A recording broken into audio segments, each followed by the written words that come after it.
ओम शांति। आज 4 जुलाई शुक्रवार के प्यारे बाप दादा के साकार अनमोल मधुर महावाक्य हैं।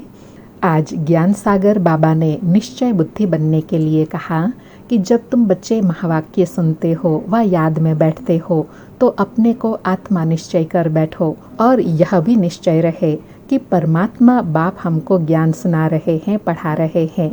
यह डायरेक्शन अथवा मत एक बाप की है। उनको श्रीमत कहा जाता है। श्री अर्थात श्रेष्ठ ते श्रेष्ठ, ऊंच ते ऊंच बेहद का बाप आकर अभी हमें ऊंच ते ऊंच बनाते हैं। फिर बहुत विशेष कहा कि जब मनुष्य भगवान कहते हैं तो उनकी बुद्धि व दृष्टि निराकार की ही तरफ जाती है। अंगुली से इशारा भी निराकार की ओर करते हैं। तुम बच्चों को अभी उनके साथ संबंध का पता पड़ा है, इसलिए बाबा कहते हैं एक मुझ बाप को याद करो, मुझ बाप से प्रीत रखो। और साथ में कहा कि सदा यह स्थायी नशा बना रहे कि हमें स्वयं भगवान पढ़ा रहे हैं। यह खुशी सदा बनी रहनी चाहिए। फिर सर्विस और पढ़ाई के लिए कहा कि सब बच्चों को मुरली तो मिलती है, तो बच्चों को पढ़कर फिर दूसरों को आप समान बनाना है। आप समान नहीं बनाएंगे तो फिर प्रजा कैसे बनाएंगे। बच्चों को तो पढ़ने और पढ़ाने में खुशी होनी चाहिए कि हम भगवान की गद्दी पर बैठ समझा रहे हैं। और साथ में कहा कि सर्विस के लिए बच्चों को छुट्टी भी लेनी चाहिए। जहाँ भी सर्विस के लिए बुलावा आए वहाँ छुट्टी लेकर चले जाना चाहिए। जो बंधन मुक्त बच्चे हैं वह ऐसी सर्विस कर सकते हैं। और विशेष अटेंशन दिलाते कहा कि तुम बच्चों में जो भी पुरानी आदतें हैं वह छोड़ देनी है। ईर्ष्या की आदत भी बहुत नुकसान करती है। तुम्हारा सारा मदार मुरली पर है। तुम कोई को भी मुरली पर समझा सकते हो, परंतु अंदर में कोई ईर्ष्या न हो। इन पुरानी सड़ी हुई आदत के कारण डिससर्विस भी होती है। इसलिए बाबा कहे गीत भी सुनाना, मुखड़ा देख ले प्राणी जरा दर्पण में। तो अपने आप को रोज चेक करते रहना है कि हमारे में ऐसी कोई पुरानी आदत तो नहीं है। सुनते हैं आज के प्यारे बाप दादा के इन अनमोल मधुर महावाक्यों को। आज बाबा कहे मीठे बच्चे, बंधन मुक्त बन, सर्विस में तत्पर रहो, क्योंकि इस सर्विस में बहुत ऊंच कमाई है। 21 जन्मों के लिए तुम वैकुंठ का मालिक बनते हो। मीठे बच्चे, बंधन मुक्त बन, सर्विस में तत्पर रहो, क्योंकि इस सर्विस में बहुत ऊंच कमाई है।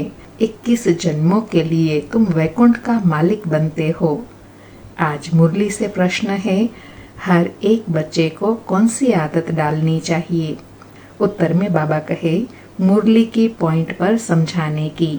ब्राह्मणी अर्थात टीचर अगर कहीं चली जाती है तो आपस में मिलकर क्लास चलानी चाहिए।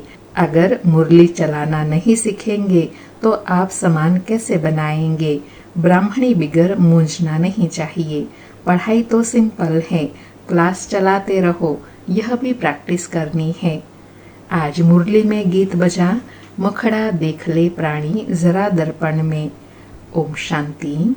बच्चे जब सुनते हैं तो अपने को आत्मा निश्चय कर बैठे और यह निश्चय करें कि बाप परमात्मा हमको सुना रहे हैं। बाबा योग लगाने की, ज्ञान सुनने की विधि बता रहे हैं कि जब भी बाप दादा के सन्मुख बैठते हैं तो पहले तो अपने को आत्मा निश्चय कर बैठे और यह निश्चय रहे कि हमें स्वयं भगवान पढ़ा रहे हैं। बाबा कहे यह डायरेक्शन अथवा मत एक ही बाप देते हैं, उनको ही श्रीमत कहा जाता है। श्री अर्थात श्रेष्ठ ते श्रेष्ठ, वह है बेहद का बाप जिसको ऊंच ते ऊंच भगवान कहा जाता है। बहुत मनुष्य है जो उस लव से परमात्मा को बाप समझते भी नहीं है। भल शिव की भक्ति करते हैं, बहुत प्यार से याद करते हैं, परंतु मनुष्यों ने कह दिया है कि सभी में परमात्मा है, तो वह लव किसके साथ रखे। इसलिए बाप से विपरीत बुद्धि हो गए हैं। भक्ति में जब कोई दुख व रोग आदि होता है तो प्रीत दिखाते हैं, कहते हैं भगवान रक्षा करो। बाबा कहे मनुष्यों की भगवान के साथ प्रीत है और उसमें विशेष करके जब कोई दुख व कष्ट आते हैं तो भगवान को विशेष याद करते हैं, विशेष प्रीत रखते हैं। बाबा कहे बच्चे जानते हैं गीता है श्रीमद् भगवान के मुख से गाई हुई और कोई ऐसा शास्त्र नहीं जिसमें भगवान ने राजयोग सिखाया हो व श्रीमद् दी हो। एक ही भारत की गीता है जिसका प्रभाव भी बहुत है क्योंकि वह ज्ञान स्वयं भगवान आकर देते हैं। एक गीता ही भगवान की गाई हुई है। भगवान कहने से एक निराकार तरफ ही दृष्टि जाती है। अंगुली से इशारा ऊपर में करेंगे। श्री कृष्ण के लिए ऐसे कभी नहीं कहेंगे क्योंकि वह तो देहधारी है ना। तुमको अब उनके साथ संबंध का पता पड़ा है, इसलिए कहा जाता है बाप को याद करो, उनसे प्रीत रखो। आत्मा अपने बाप को याद करती है। अभी वह भगवान बच्चों को पढ़ा रहे हैं तो वह नशा बहुत चढ़ना चाहिए और नशा भी स्थायी चढ़ना चाहिए। बाबा कहे नशा तो चढ़ा रहना चाहिए लेकिन वो भी कैसा स्थायी नशा, ऊपर नीचे स्थिति ना हो। ऐसे नहीं ब्राह्मणी सामने है तो नशा चढ़े, ब्राह्मणी नहीं है तो नशा उड़ जाए। बस ब्राह्मणी बिगर हम क्लास नहीं कर सकते। कोई सेंटर्स के लिए बाबा समझाते हैं कहाँ से 5-6 मास भी ब्राह्मणी निकल जाती है तो आपस में सेंटर संभालते हैं क्योंकि पढ़ाई तो बहुत सिंपल है। कई तो ब्राह्मणी बिगर जैसे अंधे लूले हो जाते हैं। ब्राह्मणी निकल आई तो सेंटर में जाना छोड़ देंगे। अरे बाबा कहे अरे बहुत बैठे हैं, क्लास नहीं चला सकते हो। गुरु बाहर चला जाता है तो चेले पिछाड़ी में संभालते हैं ना। बच्चों को सर्विस करनी है। अर्थात बाबा कहे किसी भी हालत में पढ़ाई भी पढ़नी है और सर्विस भी करनी है। बाबा कहे स्टूडेंट में नंबरवार तो होते ही है। बाप दादा जानते हैं कहाँ फर्स्ट क्लास को भेजना है। बच्चे इतने वर्ष सीखते हैं, कुछ तो धारणा हुई होंगी जो सेंटर को चलाए। आपस में मिलकर मुरली तो मिलती ही है, पॉइंट्स के आधार पर ही समझाते हैं। बाबा कहे सुनने की आदत पड़ी फिर सुनाने की आदत पड़ती नहीं। याद में रहे तो धारणा भी हो। सेंटर पर ऐसे तो कोई होने चाहिए जो कहे अच्छी ब्राह्मणी जाती है तो हम सेंटर को संभालते हैं। बाबा ने ब्राह्मणी को कहाँ अच्छे सेंटर पर भेजा है सर्विस के लिए। ब्राह्मणी बिगर मूंझना नहीं चाहिए। अर्थात बाबा कहे सर्विस के लिए बच्चों को हमेशा तैयार रहना है। ब्राह्मणी जैसे नहीं बनेंगे तो दूसरे को आप समान कैसे बनाएंगे, प्रजा कैसे बनाएंगे। मुरली तो सबको मिलती है, बच्चों को खुशी होनी चाहिए। हम गद्दी पर बैठ समझाए। बाबा कहे बच्चों को यह भी नशा होना चाहिए कि हम भगवान के महावाक्य सुनाते हैं और भगवान के महावाक्य सुनाना अर्थात उनकी गद्दी पर बैठना। बाबा कहे प्रैक्टिस करने से सर्विसेबल बन सकते हैं। बाबा पूछते हैं सर्विसेबल बने हो तो कोई भी नहीं निकलते हैं। सर्विस के लिए छुट्टी ले लेनी चाहिए। जहाँ भी सर्विस के लिए बुलावा आए वहाँ पर छुट्टी लेकर चले जाना चाहिए। जो बंधन मुक्त बच्चे हैं वह ऐसे सर्विस कर सकते हैं। उस गवर्नमेंट से तो इस गवर्नमेंट की कमाई बहुत ऊंचे है। भगवान पढ़ाते हैं जिससे तुम 21 जन्मों के लिए वैकुंठ का मालिक बनते हो। कितनी भारी आमदनी है, उस कमाई से क्या मिलता, अल्पकाल का सुख। यहाँ तो विश्व का मालिक बनते हो। जिनको पक्का निश्चय है वह तो कहेंगे हम इसी सेवा में लग जाए, परंतु पूरा नशा चाहिए।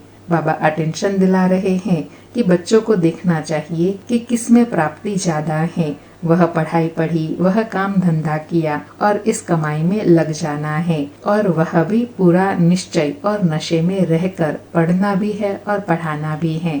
बाबा कहे देखना है हम किसको समझा सकते हैं, है बहुत सहज। कलयुग अंत में इतने करोड़ों मनुष्य हैं, सतयुग में जरूर थोड़े होंगे। उसकी स्थापना के लिए बाप जरूर संगम पर ही आएंगे। पुरानी दुनिया का विनाश होना है। महाभारत लड़ाई भी मशहूर है। यह लगती ही तब है जबकि भगवान आकर सतयुग के लिए राजयोग सिखलाई, राजाओं का राजा बनाते हैं। अर्थात बाबा कहे नई दुनिया की स्थापना भी तब होती है जब स्वयं भगवान आकर राजयोग सिखलाई राजाओं का राजा बनाने के पात्र बनाते हैं, कर्मातीत अवस्था को प्राप्त कराते हैं। कहते हैं देह सहित देह के सब संबंध छोड़ माम एकम याद करो तो पाप कट जाएंगे। अपने को आत्मा समझ बाप को याद करना यही मेहनत है। योग का अर्थ एक भी मनुष्य नहीं जानते। बाप समझाते हैं भक्ति मार्ग की भी ड्रामा में नोंद है। भक्ति मार्ग चलना ही है, खेल बना हुआ है। ज्ञान, भक्ति, वैराग्य। वैराग भी दो प्रकार का होता है, एक हद का वैराग, दूसरा बेहद का वैराग। इसलिए बाबा कहते हैं ना, हद के वैराग में हद की चीजों को छोड़ते हैं, और बेहद का वैराग है सारा बुद्धि का वैराग। अभी तुम बच्चे सारी पुरानी दुनिया को भूलने का पुरुषार्थ करते हो, क्योंकि तुम जानते हो हम अब शिवालय सतयुग पावन दुनिया में जा रहे हैं। तुम सब ब्रह्मा कुमार कुमारियां पावन बने हो। विकारी दृष्टि जा न सके। आजकल तो सबकी दृष्टि क्रिमिनल हो गई है, तमो प्रधान है ना। बाबा कहे तमो प्रधानता अति में है ना, इसलिए क्रिमिनल दृष्टि बढ़ती जा रही है। बाबा कहे इनका नाम ही है नर्क, परंतु अपने को नर्कवासी समझते थोड़े ही है। स्वयं का पता ही नहीं तो कह देते स्वर्ग नर्क यहाँ ही है। जिसके मन में जो आया वह कह दिया। यह कोई स्वर्ग नहीं है। स्वर्ग में तो किंगडम थी, अर्थात राजाई थी, रिलीजियस राइटियस थे, कितना बल था। बाबा कहे यह दुनिया सतयुग कैसे हो सकती है, क्योंकि सतयुग में तो देवी राजाई थी, जहाँ रिलीजियस आत्माएं रहती थी, राइटियस आत्माएं रहती थी, उनमें एक अलौकिक बल रहता है। बाबा कहे अभी फिर तुम पुरुषार्थ कर रहे हो, विश्व का मालिक बन जाएंगे। यहाँ तुम आते ही हो विश्व का मालिक बनने। हेवनली गॉड फादर, जिसको शिव परमात्मा कहा जाता है, वह तुमको पढ़ाते हैं। बच्चों में कितना नशा रहना चाहिए, बिल्कुल इजी नॉलेज है। तुम बच्चों में जो भी पुरानी आदतें हैं वह छोड़ देनी है। ईर्ष्या की आदत भी बहुत नुकसान करती है। तुम्हारा सारा मदार मुरली पर है, तुम कोई को भी मुरली पर समझा सकते हो। बाबा आज अटेंशन दिला रहे हैं कि ईर्ष्या भी बहुत नुकसान कारक है, इसलिए उनसे सदा दूर रहना है। बाबा कहे तुम्हारा सारा मदार मुरली पर है, तुम कोई को भी मुरली पर समझा सकते हो, परंतु अंदर में ईर्ष्या रहती है। यह कोई ब्राह्मणी थोड़े ही है, यह क्या जाने, बस दूसरे दिन आएंगे ही नहीं। ऐसी आदतें पुरानी पड़ी हुई हैं, जिस कारण डिस्टर्बेंस भी हो जाती है। नॉलेज तो बड़ी सहज है। कुमारियों को तो कोई धंधा आदि भी नहीं है। उनसे पूछा जाता है वह पढ़ाई अच्छी या यह पढ़ाई अच्छी, तो कहते हैं यह बहुत अच्छी है। बाबा अभी हम वह पढ़ाई नहीं पढ़ेंगी, दिल नहीं लगती। लौकिक बाप ज्ञान में नहीं होगा तो मार खाएंगी। फिर कोई बच्चियां कमजोर भी होती हैं, समझाना चाहिए ना, इस पढ़ाई से हम महारानी बनेंगी, उस पढ़ाई से क्या पाई पैसे की नौकरी करेंगी। यह पढ़ाई तो भविष्य 21 जन्मों के लिए स्वर्ग का मालिक बनाती है। अर्थात ज्ञान मार्ग में कोई रुकावट डालते हैं तो उनको इस प्रकार समझा सकते हैं। बाबा कहे प्रजा भी स्वर्गवासी तो बनती है ना, अभी सब है नरकवासी। अब बाप कहते हैं तुम सर्वगुण संपन्न थे, अब तुम ही कितने तमो प्रधान बन पड़े हो, सीढ़ी उतरते आए हो। भारत जिसे सोने की चिड़िया कहते थे, अभी फिर ठीक कर की भी नहीं है, अर्थात आत्मा में कोई क्वालिटी नहीं रही। भारत 100% साल्वेंट पवित्र था, अब 100% इनसाल्वेंट पतित बना है। तुम जानते हो हम विश्व के मालिक पारसनाथ थे, फिर 84 जन्म लेते लेते अब पत्थरनाथ बन पड़े हैं। है तो मनुष्य ही, परंतु पारसनाथ और पत्थरनाथ कहा जाता है। अर्थात बाबा कहे यह बुद्धि की बात है। पारस बुद्धि पवित्र बुद्धि होती है और पत्थर बुद्धि जटिल संस्कारों वाली बुद्धि बन जाती है। गीत भी सुना, अपने अंदर को देखो हम कहाँ तक लायक हैं। नारद का मिसाल है ना, दिन प्रतिदिन गिरते ही जाते हैं, गिरते गिरते एकदम दुबन में गले तक फंस पड़ते हैं। अभी तुम ब्राह्मण सभी को चोटी से पकड़कर दुबन से निकालते हो बाहर। बाबा कहे तुम्हारा काम क्या है? सबको दुबन से बाहर निकालना। बाबा कहे और कोई पकड़ने की जगह तो है नहीं, तो चोटी से पकड़ना सहज है। दुबन से निकालने के लिए चोटी से पकड़ना होता है। दुबन में ऐसे फंसे हुए हैं जो बात मत पूछो। भक्ति का राज्य है ना। अभी तुम कहते हो बाबा हम कल्प पहले भी आपके पास आए थे राज्य भाग्य पाने। लक्ष्मी नारायण के मंदिर भल बनाते रहते हैं, परंतु उनको यह पता नहीं है कि यह विश्व के मालिक कैसे बने। अभी तुम कितने समझदार बने हो। तुम जानते हो इन्होंने राज्य भाग्य कैसे पाया, फिर 84 जन्म कैसे लिए। बिरला कितने मंदिर बनाते हैं, जैसे गुड़िया बना लेते हैं, वह छोटी छोटी गुड़िया, यह फिर बड़ी गुड़िया बना देते हैं। चित्र बनाकर पूजा करते हैं। उनका ऑक्यूपेशन न जानना तो गुड़ियों की पूजा हुई ना। बाबा एग्जाम्पल देकर समझा रहे हैं। अभी तुम जानते हो बाप ने हमको कितना समझदार बनाया था, अब फिर कंगाल बन पड़े हैं। जो पूज्य थे सो अब पुजारी बन पड़े हैं। भगत लोग भगवान के लिए कह देते आप ही पूज्य आप ही पुजारी, आप ही सुख देते हो आप ही दुख देते हो, सब कुछ आप ही करते हो, बस इसमें ही मस्त हो जाते हैं। अर्थात बाबा कहे अपने को छुड़ा देते हैं। कहते हैं आत्मा निर्लेप है, कुछ भी खाओ पियो मौज करो, शरीर को लेप छेप लगता है। वह गंगा स्नान करने से शुद्ध हो जाएंगे।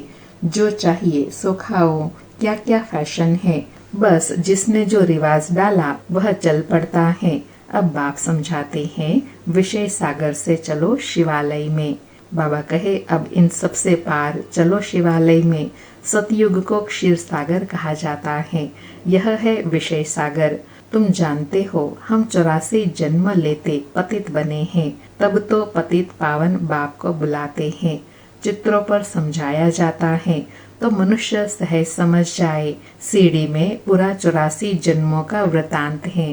बाबा कहे सीढ़ी के चित्र में पूरे 84 जन्मों का डिटेल दिया हुआ है। इतनी सहज बात भी किसी को समझा नहीं सकेंगे तो बाबा समझेंगे पूरा पढ़ते नहीं है, उन्नति नहीं करते।